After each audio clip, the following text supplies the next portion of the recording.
I was going to say, what does that have to do with anything? Yeah, it's such a strange thing here, you know. And of course, I always like this, because, you know, on a day like this, we're doing Respect, and then we do Bakersfield at the beginning, and we're going to end with Michael Jackson, and our senior minister is here this morning. Yeah. And visitors are like, what have we sat in on? So we've been in this series, right? This Jesus H. Christ, the man, the history, the mystery, this idea that, you know, Jesus' life has been, his whole life has been this sort of series of what people around him called blasphemous, right? I mean, they would say, you're doing this on a Sabbath, you're healing. We looked at these stories, healing of the blind men on the Sabbath, of Zacchaeus, when the story he eats with Zacchaeus, the tax collector. We have Mary sitting at his feet. Martha, Mary, that wonderful story. And there's Mary studying to be a radical like Jesus. She's sitting at the feet of the rabbi. We have all these crazy, blasphemous, heretical kinds of things. His life was about disrupting, not simply for the sake of just messing with people. As I've said, there is some of that, sure, that we all need from time to time, but this more for the sake of understanding that our stories are bigger than us, that we are a part of this bigger story of God's love. And today's conclusive message really kind of wraps it all up with this idea: there are no thems. There is only all of us. We're here because of each other, because we live and move and have our shared being in the one called God, in the holy, in the sacred, however you try to understand. But even that is a bit blasphemous to grab too tight to that, right? So we're here because we're part of this bigger story. How do we make it work? And I don't know why you come. I mean, I know that a reason why at least part of you come is, maybe most of you come, is because you come for the music. We got this amazing band, and we do this crazy music, and somehow we look for the connections, and it's fun. Maybe for some of you that's that. For some of you, it may be that you come here because in the midst of life's craziness, in the midst of all the polarity and the divisiveness, and sometimes the anxieties and stresses of our families, and sometimes the pressures of our own existence and our own self-sabotaging, whatever, we come because maybe we think we'll get a little bit of a message, a little bit of a hopeful reminder of what it means to be hopeful and compassionate and engaged in the world in a helpful way. So maybe we're doing that. Our story this morning kind of illustrates this idea, right? Jesus is having dinner or eating or supper or lunch with the tax collectors, and the others are looking at him, the leaders, the Pharisees, the Sadducees, they're looking at him and going like, why is he doing that? Why is he eating with those people? I mean, of all the people, those are people, they used to be Jews, sure, but they're not one of us. Because they're representing the Roman oppression. They're the ones collecting the taxes for the Roman Empire. They're not a part of us anymore. Why is he eating with them? And so Jesus tells this series of stories. I included the one about the sheep, but there's three stories in a row there. There's the lost coin, the woman with the lost coin, and she goes out to find it. And she has 99 coins. Then there's a story of the lost sheep, the guy that has 99 sheep, but he loses, or 100 sheep, but he loses one, and he goes out to find it. The story that's after that is the prodigal son, the lost son, who goes out. And you remember the end of that story, how he comes back and they throw a feast for him. But the idea behind these stories is hyperbole. It's extravagance. It's exaggeration. One coin would have been the equivalent of over a day's worth of labor. No one would have 100 of those coins, not any average person. One sheep would be maybe typical. 2 or 3 sheep might be typical for an average shepherd to have, but 100 sheep? Nobody has 100 sheep. Maybe a group of shepherds together, maybe someone quite wealthy, but there's this idea of extravagance that's part of who God is, or part of what it means to be in life and sharing in this ground of our being. And this is what I think is the more interesting point about these stories, right? It's not about going out and finding the lost one. If you get to the end of the prodigal son story, Jesus makes that perfect point with this story. The elder son's going like, how come I don't get a feast? right? You remember that in the story? How come I don't get something? The 99 sheep are still where they were to begin with. They're eating in the field, enjoying the pasture, right?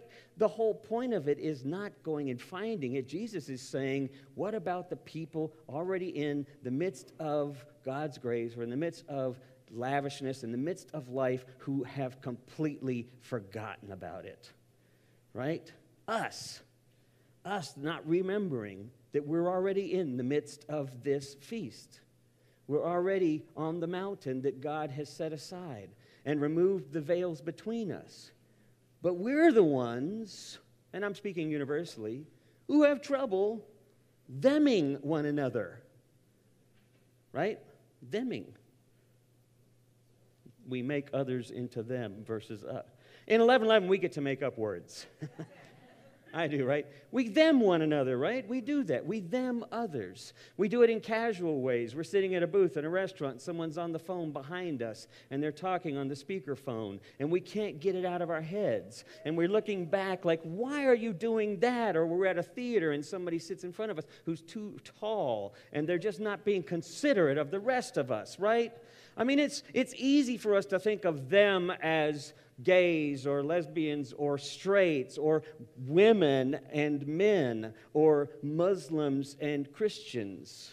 It's easy to think of them as that. We can go there all day long because we don't really have to change, right? We can affiliate with all the other groups that have themmed those people. But the real issue here that's for us to think about is this idea of how our lives do this at every level of our existence. There's something else going on here that Jesus is talking about, where we begin to find layers of identity and associate at that point. Casual layers of identity.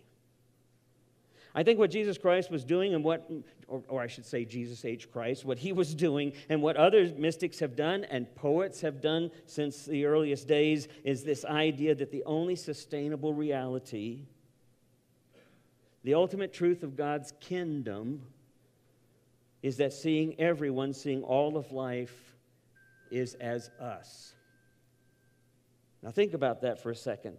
That's the only sustainable reality, is if we treat one another as already being at the party, as if we treat everyone as already being at the party. It doesn't work any other way. And that's the challenge for us. And the NRSV has this wonderful phrase at the end of that second reading that Jennifer read. It says, "Love your enemies and praise for those who persecute you, that you might become children of the Father in heaven." Now, I like that phrase. I didn't used to like that phrase because I was an evangelical for years, you know, and a conservative and a fundamentalist. And that meant to me that if I love people in the right way, then God is going to love me more, and I'll be with God in the afterlife. It's sort of like doing good here to get the goods there, right? I mean, that's how I saw it. But I think Eugene Peterson nailed it with his version in the Message, because he says when we love our enemies and we wish for the best for those who persecute us, we've somehow figured out how to let go of the baggage we're carrying and freed ourselves to look for the best in others as well. Here and now. Not about the afterlife. Who knows? I don't know what happens in the afterlife. What I know is that the kingdom of God invites us to participate here and now in being who we are already. What does John say in 1 John? It says, if we love, then we are of God. If we say we are of God, but we don't love, then we're not of God. It is simple as that.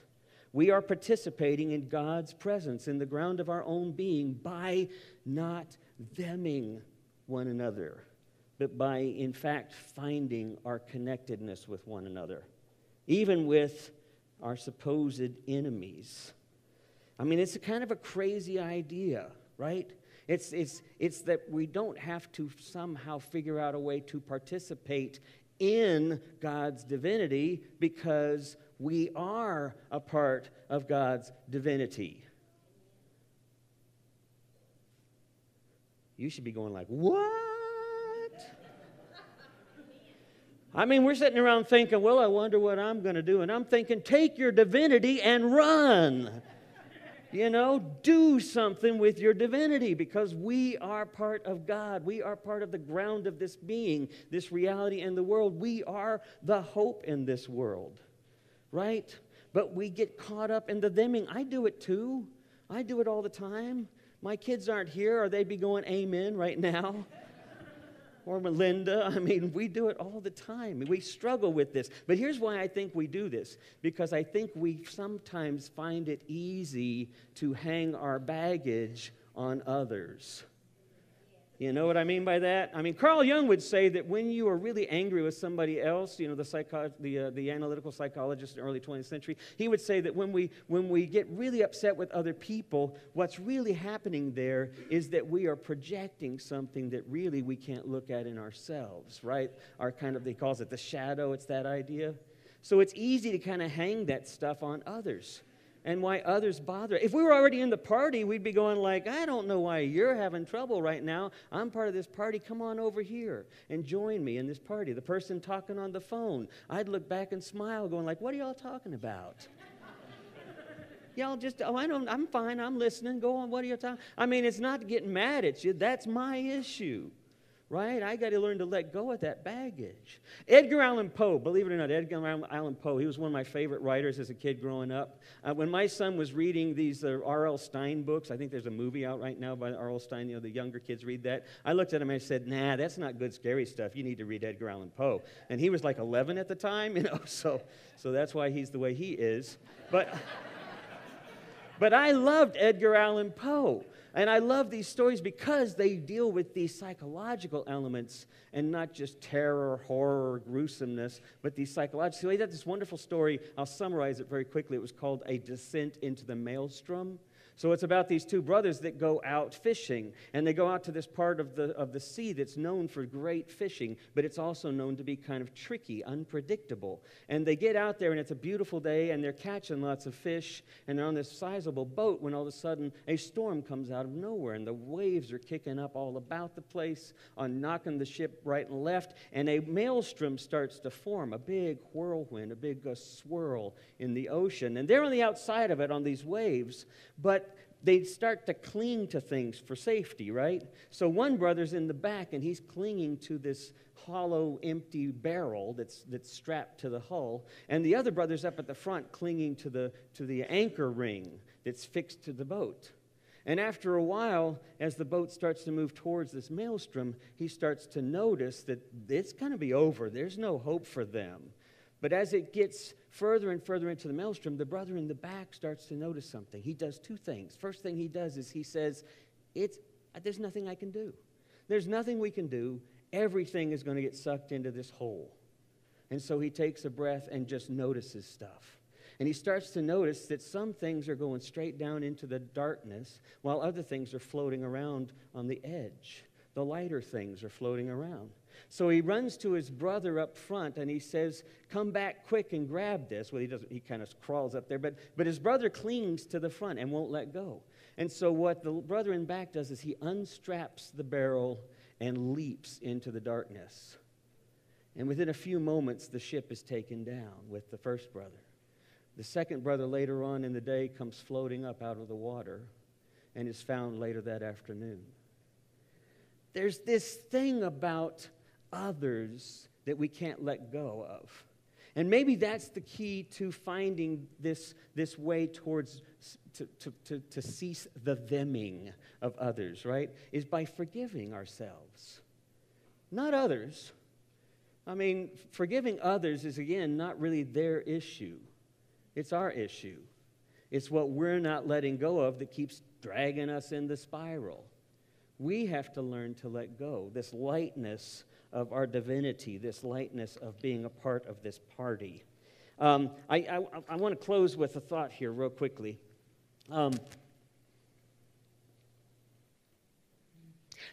I didn't remember this. Jennifer may remember this. Jennifer was in my youth group. Isn't that amazing? I am that old. And I remember, and it wasn't Jennifer, but it was one of the other youth that I was talking to a while back and had reminded me about this, and I didn't remember this. I say this in the drum circle all the time. Daryl is not here this morning, but Daryl Parker, who helps to co-lead the drum group along with Austin on staff here, Austin Patton, one of the things that we talk about in a drum group, because a lot of people just come from all over. They're coming from TCOM, they're coming from the from TCU. They're coming from different places, young and old, and from the church. And a lot of them don't have drumming experience. And so if you try to teach technique, you get caught up in technique. So what we try to teach is just pay attention to one another. Familiarize yourself with your drum. It's not going anywhere, and then pay attention to one another. If you stop paying attention to yourself, but you start paying attention to the group, it'll sound amazing. And then we do a couple of quick things, and then we jump in, and everyone's amazed that they're playing drums together. They're creating these complex layers of rhythms and syncopated rhythms. Now, the minute it gets off is when someone looks down at their drum and starts paying attention to their drum, and then it just all starts to go off balance. It starts to get out of whack. So I was with this youth the other day, and he's like 49, and I was only 2 years older than him at the time, so I'm like, anyway. So he said, Tom, do you remember how you used to do this in youth group? Whenever we'd have a big event, like a fall kickoff, or we were going on a retreat, you would actually sit down and tell us something that we hated hearing. But you would say, hey, people, I want you to go out there, and it's not about you. I want you to make sure everyone else is having fun. But it's not about you having fun. And they were like, no, that's not right. And it took a while. I think it took a while to get their head around it. But it's true with the drum group. It's true with life as well. If it's about us, we end up throwing the whole thing off balance. The kingdom only becomes a tribedom. It only becomes my little reality, my friend's little reality. But the kingdom cannot be the kingdom until we recognize we are all already in the midst of God's grace and abundance and participating, and until we are all making sure, and this is kind of radical, this is kind of blasphemous, this is kind of heretical, but we're making sure everyone else is having fun. Because you know what happens when you do that? We all start having fun, right? Not initially, because not everybody gets it. I remember Miss Legato at the methadone clinic when I first came out of college and worked for 2 years at a methadone clinic here in Fort Worth. Miss Legato was a little tiny Italian woman. I was 21 years old with my social work degree and psych degree, and I had a clientele of 120 heroin addicts or narcotic addicts at various levels of addiction and on various levels of methadone. And I remember how overwhelming it felt and how sometimes I would just feel this judgment of these folks who were just totally screwing up their lives. And Miss Legato took me aside and she said, there's two things that you've got going on here.